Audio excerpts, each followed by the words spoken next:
எந்த கொடி இந்த கொடி? அந்த கொடியில் இருக்கக்கூடிய நிறத்தை பாருங்கள். நாம் அடைய வேண்டிய குறிக்கோளுக்கு நாம் சிந்த வேண்டிய செந்நீரின் சிவப்பை பாருங்கள். தமிழ் பண்பாட்டும் தமிழ் புறநானூறும் தமிழ் இலக்கியங்களும் எடுத்து பேசிய அந்த வாஞ்சை மிகு மஞ்சளை பாருங்கள். இந்த மேடை நிறைய இருக்கிறார்களே, இந்த மாவட்ட செயலாளர்கள் போல கம்பீரமாக நிற்கிற போர் யானைகளை பாருங்கள்.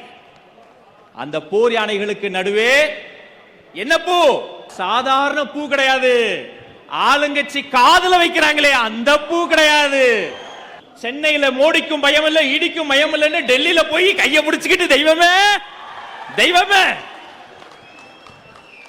உசிருக்கு அஞ்சாம நெஞ்சை நிமிர்த்தி, வாள் இருக்கும் திசை நோக்கி, யானை வரும் திசை நோக்கி நெஞ்சை நிமிர்த்தி, உயிர் பற்றி துளியும் கவலைப்படாது திக்கெட்டும் திசையட்டும் ஓடிய என் தமிழ் தாத்தன்கள் வெற்றி சூடிய வாகை பூ இருக்கக்கூடிய கொடி.